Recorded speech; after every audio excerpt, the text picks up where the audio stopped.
мы будем жить еще в 10 раз хуже. На днище херовая медицина, херовые дороги. Жизнь наша станет серой. Перестаньте смотреть в жопу, в попку. Вот не в той стране мы родились. Да в той мы стране родились. Какие люди, такая страна. В чем секретный соус? Я отвечу на вопрос. У всех людей разный рост, и не важно, где ты рос. А в чем секретный соус? Окей. Я еще раз отвечу на этот вопрос. Мы в последнее время много говорим о том, что от того, что мы сегодня, какие решения мы принимаем, от этого зависит наше будущее. А давайте попробуем перечислить, что мы сегодня делаем не так, что может навредить нашему будущему. Да дохера из того, что мы сегодня делаем, не так, и оно не приводит туда, куда бы мы хотели, а наоборот фиксирует нас в этом. Мы такие ждуны, забетонированные в бетоне собственными руками, такие железобетонные ждуны. Вот давайте прямо по пунктам. Вот первое, да, на нас обрушились вот эти санкции, эмбарго, ограничения, там, визовые, логистические, там самолеты не летают и так далее. И что мы? Большинство людей приходит в сжатие, большинство компаний сжимается, большинство людей останавливает свою деятельность до лучших времен. До каких лучших? Которые не наступят? Реакция сжатия — это отказ от будущего, которое могло быть, теперь его точно не будет. Второе — ненависть. Миллионы россиян сейчас уехали. Миллион россиян уехали по всему миру, и вместо того, чтобы сказать: отлично, золотой запас России теперь размещен во всем мире, теперь российская экономика наконец-то становится глобальной. Ну вот, мы им что говорим? Наглецы, предатели и так далее, вот подлюки. Смотрите, сколько счастья. Все россияне, миллион, во всех странах теперь, отлично. Россия становится глобальной экономикой, а мы говорим: нет, давайте. Налоги мы сейчас вам сделаем больше, еще что-то. Негодно это. Мы не очень-то умно используем то, что с нами случается. Вот это второе. Третье. Мы в России большие эксперты по части того, чтобы огромные плюсы воспринимать как минусы и страдать от этого. Вот, например, сейчас из-за огромного давления на западных производителей, у которых есть заводы в России и так далее, они вынуждены что-то делать. И что они делают? Они снижают резко цены на свои товары и заявляют там на Западе, что они не платят налоги на прибыль, а чтобы не платить налоги на прибыль, они цену снижают, то есть прибыль не зарабатывают. В результате у потребителя в России небывалые, просто низкие цены на строительный материал. Например, лист ОСБ сегодня стоит 370 рублей. Да? Еще недавно он стоил там за 1000 рублей, и построить домик выходило в изрядную сумму, никто не мог себе позволить. А сегодня, ребят, 370 рублей лист ОСБ, реально, халява. Скоро упадут цены на дерево, на фанеру и так далее, и построить домик мечты, кстати, своей, да, будет вообще стоить копейки. Ребята, это же благость какая-то. А воспринимается это все: вот, иностранные производители, они что-то там делают, у них какая-то политика. Ребят, вы куда обращаете внимание? События изначально не окрашены никаким цветом. И можно всегда найти часть, которая будет казаться, полная жопа, а развернул чуть-чуть это событие, вот скажу. Так вот, разверните себе любое событие лицом. Перестаньте смотреть в жопу, а тем более в голову в эту жопу засовывать. Понятно? И все. И смотрите, что сразу будет. И запах будет нормальный, не как в заднице, да? И картинка будет изрядная. В общем, жизнь ваша наладится. Итак, третье. Невыгодные интерпретации. Плюсы воспринимать как минусы. Невыгодно это. Четвертое. Атомизация общества. Разрозненность. Если кому-то что-то обломилось, он что-то денег заработал, сразу огромный забор и отделился от всех. Создание каких-то групп людей, которые могут, объединившись, сообща сделать какую-то цель, задачу, очень сложно, невозможно. Нет этого у нас в привычках, в культуре и так далее. Поздний Советский Союз, он раздробил всех людей и лишил людей общности. А когда пионерию, коммунистическую партию, так сказать, почикали, так и вообще. Поэтому, ребят, сейчас найти себя и найти свою какую-то устойчивость можно только в сообществах. Поэтому сообщество Эквиум, сообщество про женщин, сообщество X10 движений. Ищите сообщество, ищите своих людей, рядом с которыми вы будете чувствовать себя хорошо. Пожалуйста, не оставайтесь рядом с теми людьми, где вы чувствуете себя плохо. Жизнь разная, и ты можешь быть разным, и ты можешь найти людей, рядом с которыми тебе хорошо. Ищи своих людей. А продолжать быть в том месте, где тебе не нравится, слушайте, это как дерево. Дерево, вот оно выросло, и даже оно будет умирать там, где оно выросло, оно не может покинуть это. Не будь как дерево. Пятое. Ориентация на выживание вместо устремленности на процветание. Смотрите как. Как только случился этот кризис, первые там сообщения в чем? Ну, в 90-е выжили, тогда выжили и сейчас выживем. Ну причем, нам что, только выжить надо? Вот у нас все паттерны, все поведенческие, они про выживание дают. Мы, да, если все горит, все взорвалось, мы все равно выживем. Как только чуть-чуть выжили, ну, все, успокоились. Ждем следующего катаклизма, который обязательно наступит, потому как мы ничего не делаем для процветания. Поэтому нам надо отказаться от поведенческих стратегий, направленных исключительно на выживание. Слушайте, ребят, поведенческие стратегии процветания, в них уже включена изрядная доза всех стратегий выживания. Ха! Кто умеет процветать, понятное дело, выживать умеет, поэтому не лучше ли сразу? И ты ведь знаешь, где взять эти поведенческие стратегии процветания. Я носитель этого. Все, просто становись моим учеником. Итак, хотите жить в стране, где херовая медицина, херовые дороги, где не доход тебя интересует, а подачки, которые тебе дают всякие собесы и так далее, и ты за ними ходишь, в очереди стоишь, да, и тебя постоянно унижают чиновники, которые говорят, ну, что-то ты недостоин этого. Ребят, вот если вы всего этого хотите, делайте, как сейчас, выполняйте все эти 5 пунктов. И вот сейчас многие скажут, так ну да, мы так и живем и так далее. Так вот смотрите, сейчас такие времена, что если просто мы будем продолжать так жить, вот так, как эти 5 пунктов, то мы будем жить еще в 10 раз хуже. Вот эта вот волна турбулентности тебя загоняет вообще вот на днище. А вот как должна жить Россия, ну, так, как тебе бы понравилось, и мне, и всем понравилось бы, да, вот я расскажу в конце этого выпуска. Мы сейчас говорили об общей такой ситуации, но давайте дадим рекомендации людям, которые хотят изменить свою конкретную жизнь. Вот что им делать? Первый шаг, первый алгоритм всегда, прямо вот сейчас, во время этого выпуска решить. Я меняю поведенческие стратегии, направленные на выживание, на поведенческие стратегии, направленные на процветание. Ты хочешь променять себя выживающего на себя процветающего. Нет, если ты отказываешься, все, тогда давай так, вернись и переслушай те 5 пунктов. Да, и как ты будешь жить, выполняя, продолжая выполнять эти 5 пунктов, которые я раньше назвал. Вторым пунктом следуют немедленные действия по добавлению в свою практику жизни обогащающих привычек и уменьшение обедняющих привычек. Слушайте, обедняющие привычки — это какие? Кофе литрами, неподвижный образ жизни, бухать, там, болтать с какими-то там друганами ни о чем. Диета ведь нужна не только там, в еде, диета нужна, а с кем ты общаешься вообще, с кем ты время проводишь, а какие книги ты читаешь, а какие фильмы ты смотришь, да? Обогащающие привычки — это перемещение своих коммуникаций с людьми, значит, на людей, у которых уже есть то, что ты хотел бы для себя. И это уже третий пункт. Смени окружение, которое тебя провоцирует на то, чтобы ты оставался в обедняющих привычках. Ну вот, например, если тебя окружают люди, которые каждый день выпивают, пивасик там, винишко и так далее, ну ты ж понятно, что ты будешь среди них тоже вот выпивать. Поэтому просто не приходи к ним, а найди другое окружение для себя, где люди, ну, говорят, да мы можем выпить, но как бы нам это не интересно. У них другие интересы, понимаете? Пункт 4, очень короткий. Вот прямо сейчас приступи к увеличению своего дохода. Вот позвони своему работодателю и скажи: пошел в жопу, я увольняюсь.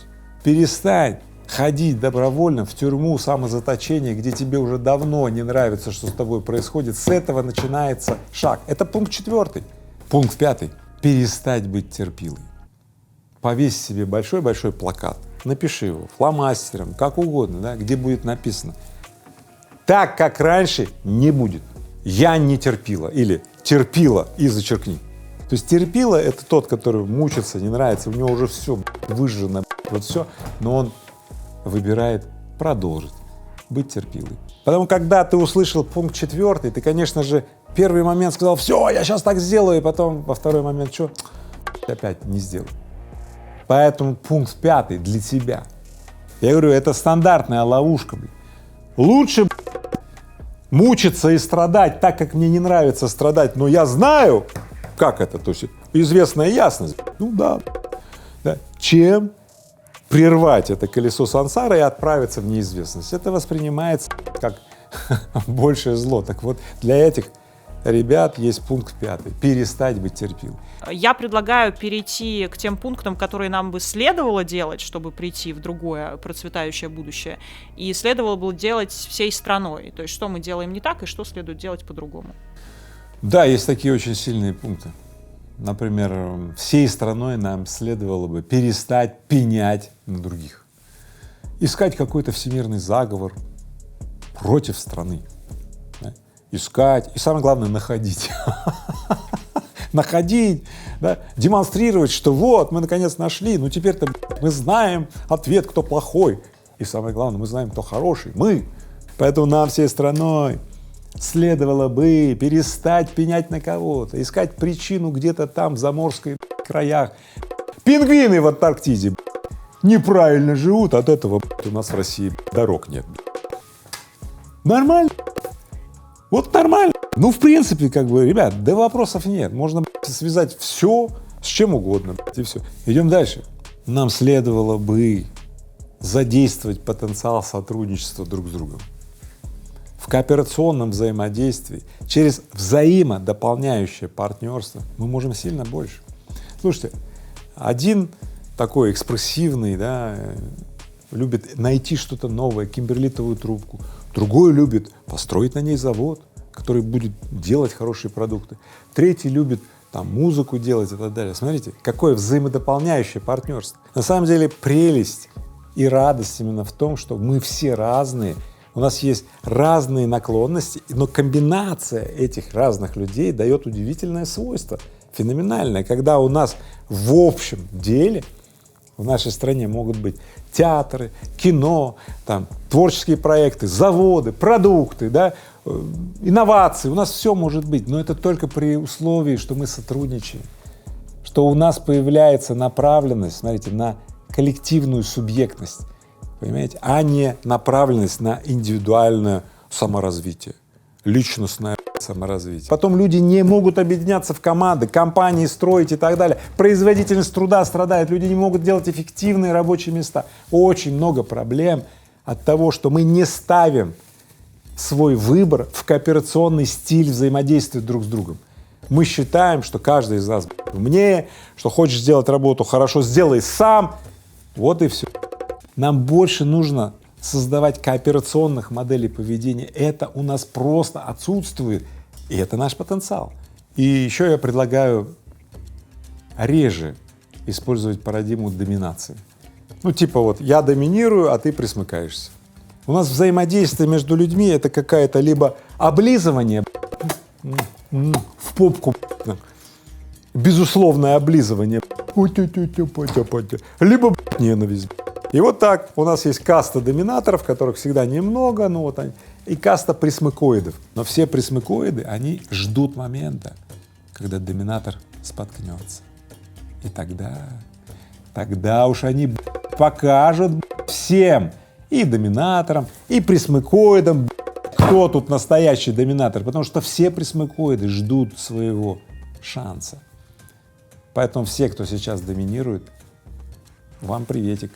Вам мало не покажется, когда эти присмыкоиды придут в раздающие позиции. Вот этот дуализм, он изнашивает, он измождает и людей, и экономику. В нем не процветают предприниматели, ну такие, знаете, там творческие предприниматели, там только дельцы процветают, которые знают, как устраивать коалиции между присмыкоидами, между доминаторами и так далее. Но это бедное общество, которое, может быть, в лучшем случае может эксплуатировать природную ренту. Оно не может создавать какие-то продукты инновационные и так далее.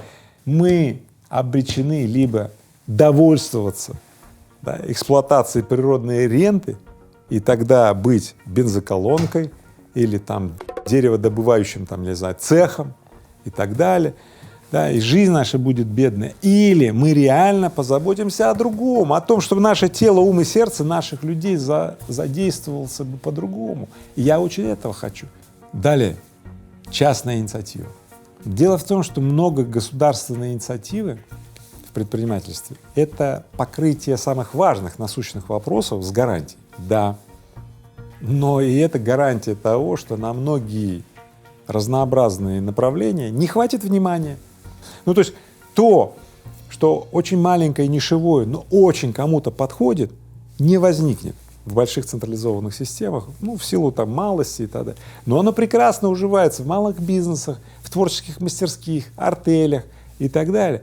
И нам следует обратить на это внимание. Сейчас действительно, в силу того, что многие иностранные товары, ну, затрудняются теперь приехать в Россию по разным причинам. Товары затрудняются перейти через границу. Я так скажу, ласково, ограничения им мешают перепрыгнуть через вот барьер.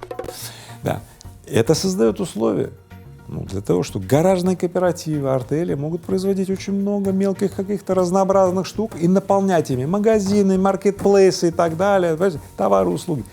Стартуйте с этого. А то уже дошли до смешного. Из Китая 80% детских игрушек из дерева идет. То есть Россия добывает дерево, отправляет в Китай, да? А оттуда нам возвращаются вот эти детские игрушки. Не можем детские игрушки сделать. Не можем. Понимаете? Бревно спилить можем в лесу, блядь. Можем. Да? Очистить его. Загрузить на вагон. Отправить эшелоны в Китай можем. Привезти оттуда кучу коробок, контейнеров, логистика куча. Все можем. Игрушки сделать не можем. И сейчас малые предприниматели пришли, попробовали, и я вижу сейчас очень много малых артелей, отличные игрушки начинают делать. Успевайте входить в этот поток. Я очень ратую за частную инициативу. Она очень обогащает нашу жизнь и делает ее разнообразной. А если инициатива частная уменьшается, ребята, жизнь наша станет серой. И финальное. Наша страна не очень-то благоустроена. Наверное, каждый из вас столкнулся с этим, да, и не раз. Я с этим сталкиваюсь каждый день. И надо понять следующее: а это вообще наша страна?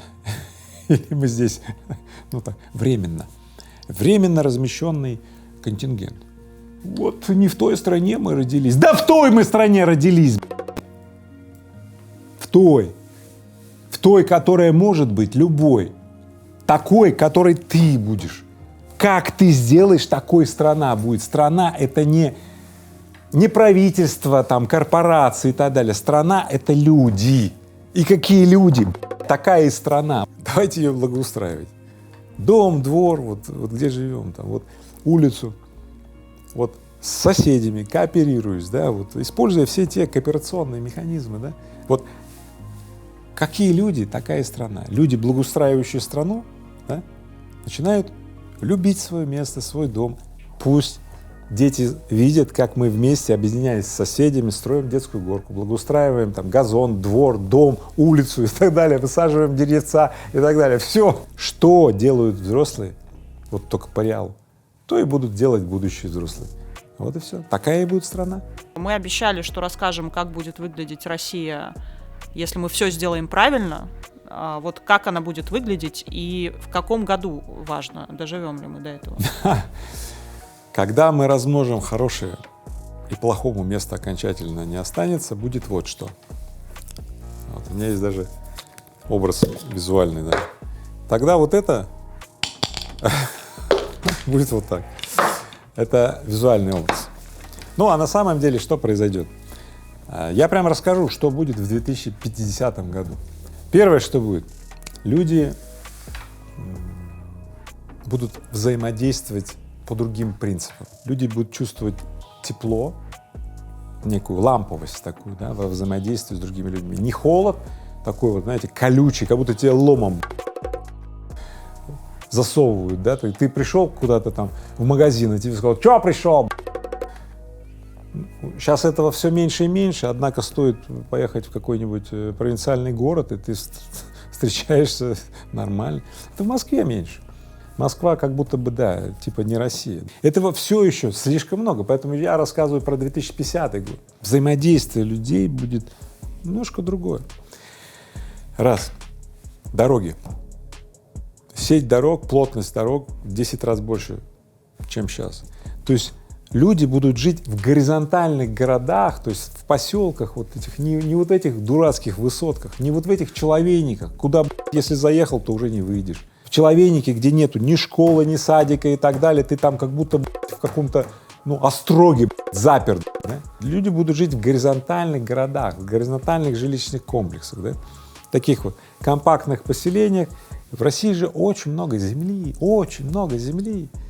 И вот эта плотность дорог, плотность сетей, да, будет подходить к каким-то таким островкам вот этих вот проживания, там, от 3 до 10 тысяч людей, это такие поселки. И в этих поселках будет коворкинги, артели, и спорткомплекс, и больница, и рабочие места, и школа, и детский сад, все в пешей доступности плюс-минус и так далее.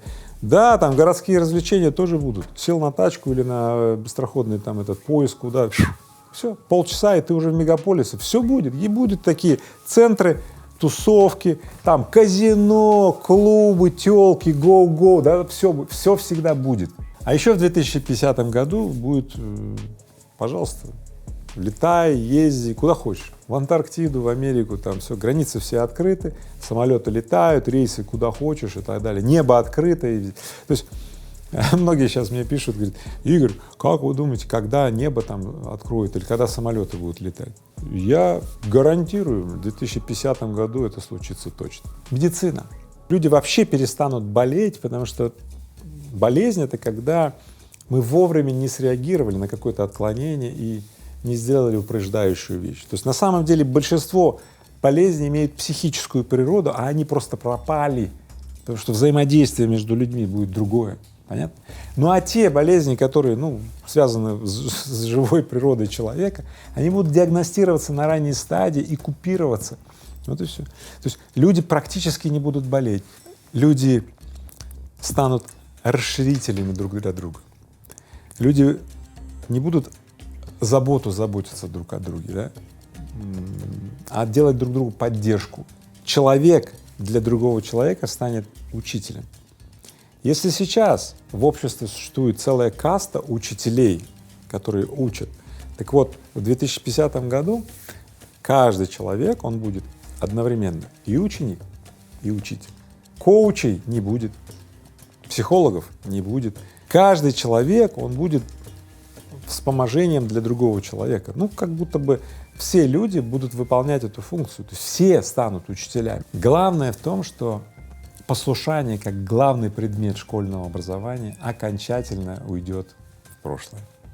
Да, ученые будут изучать этот феномен. Почему так получилось, что в середине прошлого века, да и, в общем-то, в начале 21 века, да, послушание все еще было главным предметом образования. Да. Учим математику, тренируем послушание. Учим физику — послушание, биологию — послушание, все послушание. Даже форму вводили, чтобы что?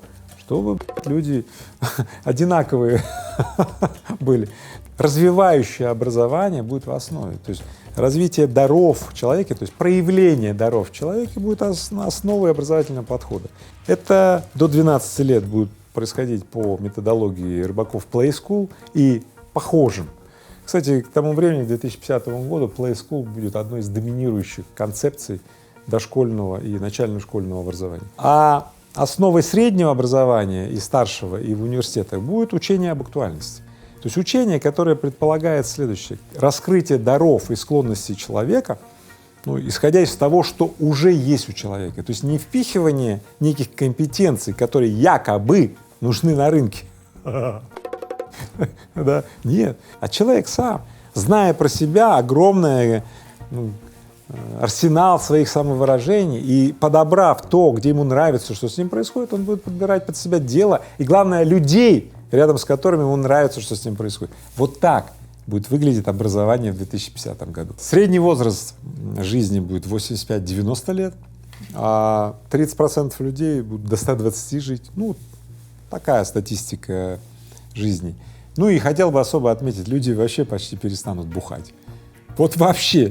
То есть употребление алкоголя станет, своего рода, каким-то раритетом. То есть будут люди, которые будут собираться в такие клубы и вспоминая, ну, такой ретро-стайл, просматривая какие-то исторические хроники, когда люди жили в ненависти, доминации, попивать напитки, которые попивали люди в те времена. Будут такие своеобразные иммерсивные погружения. Вот. И вот сейчас многие скажут: вот, Игорь, это будет в 2050 году, да, давно, мы даже не доживем до этого. На что я вам скажу: дорогие мои, я в такой России живу сейчас, вот как я описал, я в ней уже живу. И мои сподвижники, люди, они тоже в ней живут, мы так живем. Поэтому если ты хочешь тоже испытать вот это вот ощущение раз, а возможно эмигрировать к нам, ну, жить так же, как мы, то я тебя приглашаю. Просто купи билет и приходи 4 февраля в Крокус Сити Холл. Как раз соберутся 2000 моих сподвижников, которые уже так живут. Вот приходи, стань одним из нас, где будешь проживать совершенно другую жизнь, в процветании, где будешь присваивать обстоятельства к своей выгоде с минимальными издержками и без износа, без ебыша 24/7, и без вот этого токсикоза и так далее.